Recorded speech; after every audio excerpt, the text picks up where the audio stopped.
Oh, I can finally change the sign. Never mind. Pokémon Ruby and Sapphire were the first of their kind for Pokémon. Game Freak never planned to make a third generation initially, but it's thanks to people like you that they just never stopped. This gave the team a challenge when thinking of what to do while they were riding the wave of success.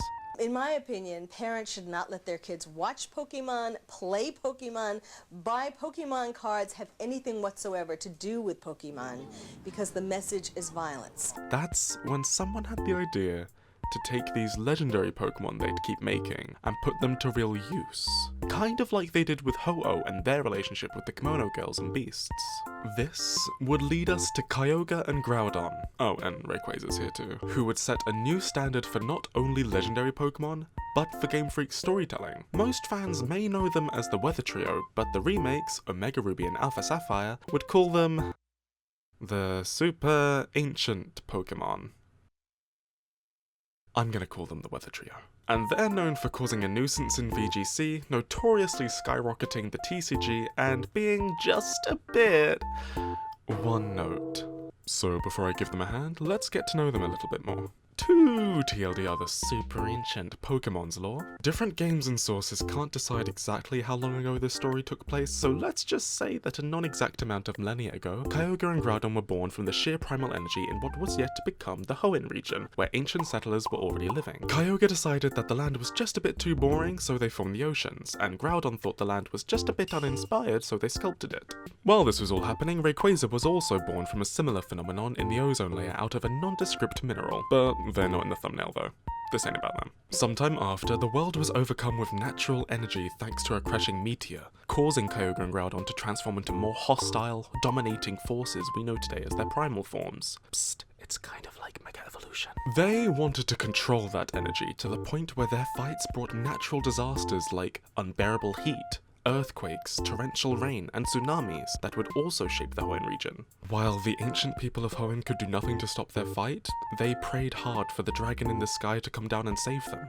Turns out this wasn't the first time. This happened every 1,000 years or so, but this time was different. Rayquaza did come down to Hoenn, but thanks to the prayers of the people and the power of the meteor, Rayquaza's body reacted in a way that let them mega evolve and strip the frog and fish of their primal forms, causing them to retreat and rest. After this event, the Sky Pillar was built by the people, known today as Draconids, to remember the events that played out that day, and were planned to prepare for Rayquaza's return if they ever needed to call upon it again. This included the formation of the red and blue orbs that were able to monitor Kyogre and Groudon's temperaments and energy.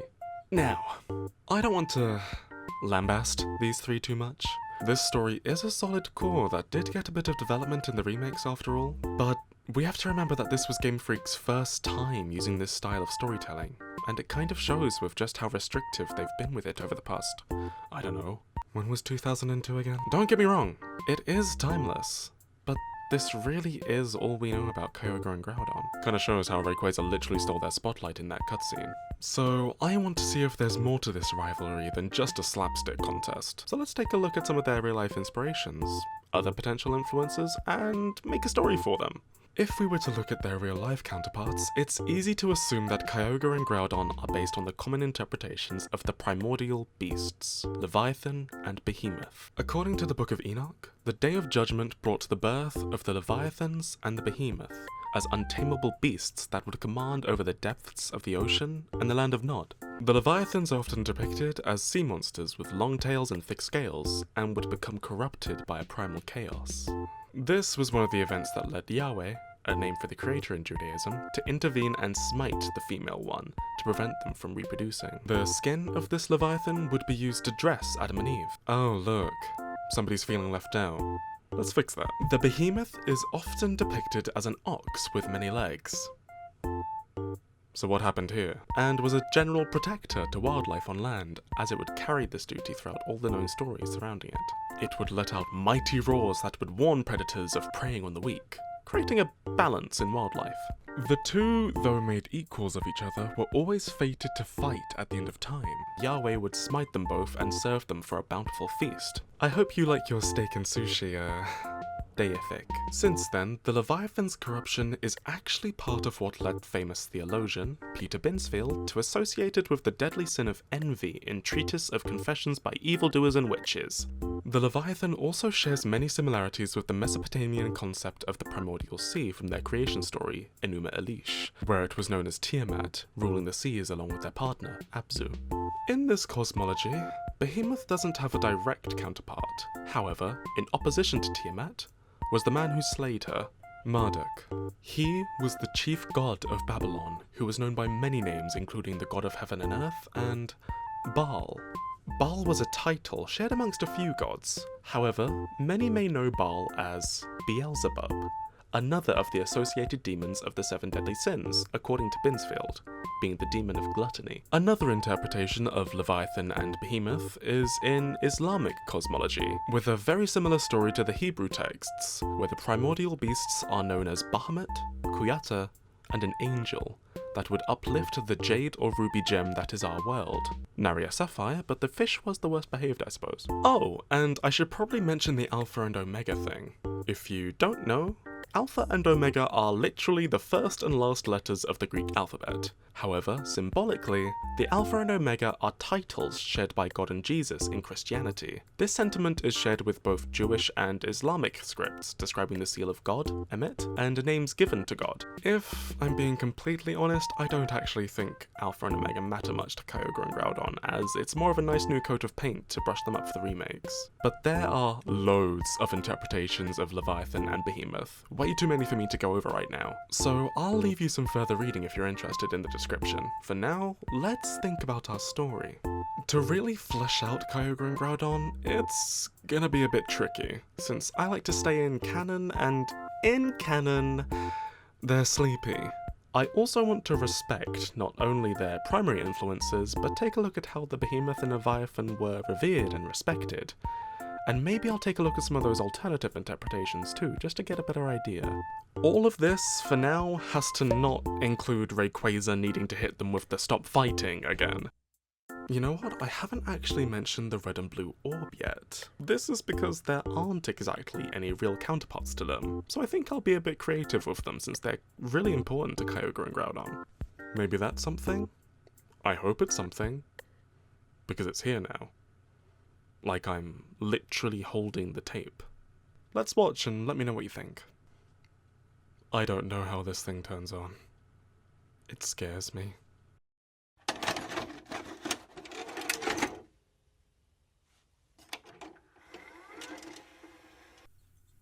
This country has its own set fate. As its people, we understand that this is the mantle we were born to carry. Our generations have been dictated by the war of the primal beasts that built the ground beneath us. A routine of strife like clockwork would give birth to our freedom.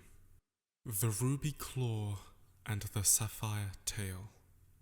These are the titans that brought life to our land and tragedy to our history. Our ancestors feared these ancients, who would drive the earth and sea to this chaotic cycle of rebirth every single time. In this agony, they would choose a beast as their life's path and would fight against themselves to quell their dominance rage. These wars were written to have only ever been thwarted by the break of an emerald sky, bringing with it a new era of peace, where the people would be led to new settlements by their subsiding beasts who were punished by their holy reckoner. The Ruby Claw would take their people north, as their skin would crawl with lava. As their body cooled, they would meld newly formed mountains where their followers would build their homes, making their nest deep beneath the earth's crust. Though far from the shores, the land was fertile, with fresh soil to till every fruit and vegetable they would need offering new burrows for the wild animals to be raised and reared.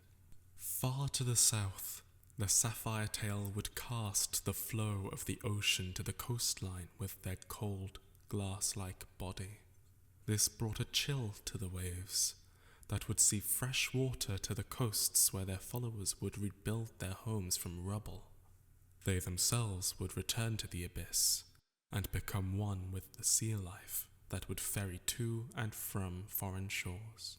The people of the mountains would build clay figures in honor of their ruby claw, upon them offering hearty meals to subside their pain.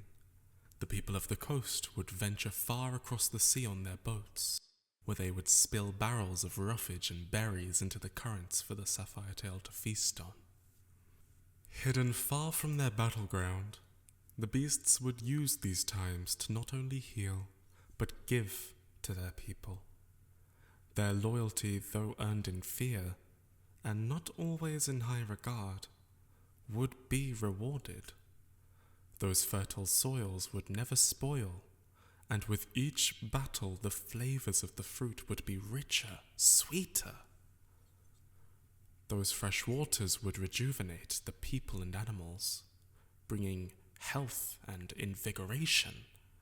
The beasts knew their people were unmoving, and would give them their power in rest.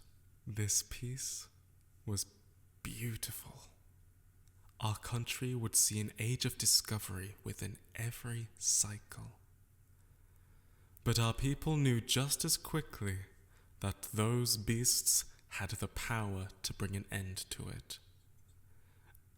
There were alleged heretics in their numbers, those who would seek to slay the resting beasts that, while dangerous, did bring prosperity time and time again. The mountain dwellers who believed that the ruby claw would, sooner than prophesied, take their flame skin and bring unbearable heat to the land once again, would scale their resting body deep beneath the ground and stab at their chest. Not a single weapon could pierce through. Few stories tell of those who survived those ventures. However, a chieftain once returned to the surface with a gem, bright and red. Their heresy was replaced with prayer, their protest turned to proclaim. They would sculpt this gem and bring more to the people, creating shining rubies that would be embedded into the clay figures they had built, and jewelry to be shared. The coastal dwellers feared the tenacity of the ocean's waves, fearing that with every billow, the Sapphire Tail would be readying itself for another disaster. Some would seek to poison the waters. Some would lose themselves as they thought to find the deepest crevices of the abyss. Maidens of old scripture would pray. All of these people would soon find shards of a brilliant blue upon the shore. These sapphires would become a symbol of shared anxiety between the people, of both understanding and respect. The rubies that were embedded into clay, the sapphires that found themselves in good company, they were another gift that the primal beasts gave for their people's loyalty. Their bodies were fated to shed as they were stripped of their armor. So where should their scales go, if not to those who followed them, who would give themselves the duty to protect them? On cold nights, the shores would carry whispers from the Sapphire Tail. They would offer foresight on the days where torrential rain would drown the crops. On a warm noon, the farmers would hear rumblings of heat's haze that would burn the forests. The people spoke, they shared, they protected each other. We were a united people, as we were always destined to be. We never knew that the beasts, even in dormancy, would seek to undermine the other's effort, a truly heartless trust that our humanity would supersede their deific rage. One final gift they offered our people was control. As those with glimmering gemstones would meet, they would trade them, along with their warnings. Unbeknownst to them, these gems held the remnants of the innate, the beast's former glory. These rubies would keep the sapphire tail hidden in the depths. These sapphires would see the ruby claw's talons cold in stone. The beasts knew the fears that kept their people loyal. The beast's strongest weapon to this day is the fear that we give them to keep their rival at rest. A sane man would abandon such cruel dictation. A cruel man would overthrow the balance in indignation.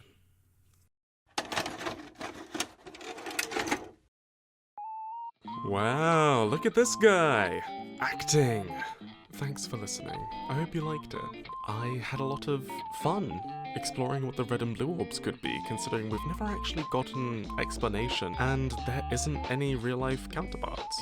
As always, I'm not an expert on anything I talk about. Just a guy with an internet connection, so don't just trust me. Although, feel free to throw in the comments any other Pokemon stories you'd like to see my take on, and subscribe to see if I do it. Then, maybe, just maybe, we can see each other again.